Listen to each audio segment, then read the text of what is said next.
Sa detalye ng mga balita, patuloy na magpapaulan sa Metro Manilang at ilang bahagi ng Luzon ng habagat hanggang ngayong araw. Ayon sa Pag-asa, kabilang sa mga lugar na makakaranas ng monsoon rains at thunderstorms ang Metro Manila, Ilocos Region, Benguet, Abra, Zambales, Bataan, Tarlac, Nueva Ecija, Pampanga, Bulacan, Cavite, Guntinan, Laguna, Batangas, Rizal, Palawan, Marinduque, Occidental Mindoro at Oriental Mindoro. Sinabi ng Pag-asa, localized thunderstorms naman ang mararanasan sa Visayas at Mindanao. Tatlong sama ng panahon din ang binabantayan ng Pag-asa sa loob at labas ng Philippine Area of Responsibility. Isa rito ang tropical storm na may international name na Nangka. Huling namataan sa layon 2,280 km east of extreme northern Luzon. Taglay nito ang lakas sa hanging 65 km bawat oras malapit sa gitna. Ang pagbugso umaabot ng 80 km bawat oras, kumikilos ng eastward sa bilis na 10 km bawat oras. Naku, mabagal. Isa pang kumpol ng kaulapan sa loob naman ng PAR. Ang binabantayan din ng Pag-asa dahil posibleng maging LPA sa susunod na mga araw. Habang isang potensyal na LPA sa Pacific Ocean. Ang minomonitor din bagamat hindi ito inaasahang papasok sa teritoryo ng bansa.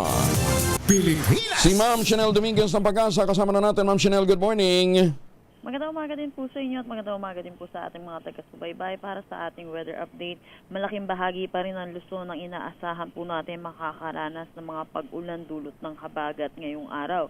Dito sa may Zambales at Bataan, asahan po natin yung minsan-minsan na malalakas na pag-ulan dulot nito ng habagat. Sa nalalabing bahagi ng ating bansa, lalo na dito sa Mindanao, posible naman tayo makaranas ng mainit at malinsangan at tanghali. Hanggang hapon na may mataas na tsansa ng mga localized thunderstorm, lalo na po sa hapon at sa gabi. Pinapaalalahanan po natin mga kababayan natin, lalo na dito sa Luzon, dahil ilang araw na rin po tayo nakakaras ng mga pag-ulan, ay mag-ingat po tayo dahil posible pa rin naman po yung mga banta ng mga pagbaha at mga pagguho ng lupa. Yan po muna latest dito sa Pag-asa Weather Forecasting Center. Chanel Dominguez po, magandang umaga. Hanggang kailan to, Ma'am Chanel?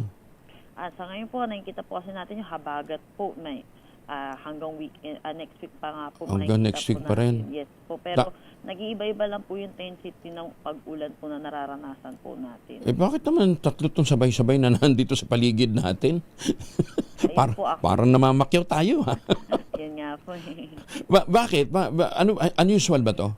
Hindi naman. Hindi naman po. Nangyayari naman po talaga yan pag July to September po. May mga activities po. Sadyang ito po kasi nakakapag-enhance po ngayon ng southwest monsoon kahit hindi po sila pumapasok ng ating Philippine Area of Responsibility. Kaya lang, pinalalakas ngayong habagat. O yun po, yes po. Yun nga lang po. Pero hindi lang naman Pilipinas eh. Japan, China, lahat ng mga karatig bansa natin, kalapit bansa, ganitong sitwasyon, di ba? Yes po, tama po kayo dyan. Oo. Teka muna, ba't sa Amerika may eclipse silang inaabangan? Hindi ba makikita?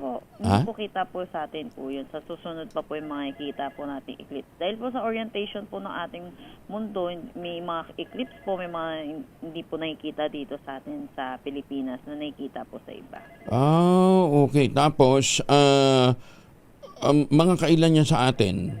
Kasi cycle yan, di ba? Opo, hindi lang po ako sure po kung kailan po yun dito po sa atin. Pero kakaiba ba ito? Lagi naman tayo may solar eclipse, ah. Yes po, lagi naman po. Kaso, madalang po kapag dito sa Pilipinas, madalang po yung total solar eclipse. Solar eclipse. So itong sa Europa, total solar eclipse ang mangyayari. Okay. Anyway, tingnan natin. Kasi ang total solar eclipse lang na alam ko, yung kanta eh. Okay, Ma'am Chanel.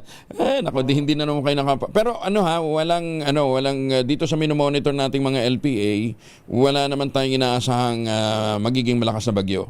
So far. Wala naman po tayong inaasahan na papasok din po. Sige, makontento na muna tayo sa habagat. Opo.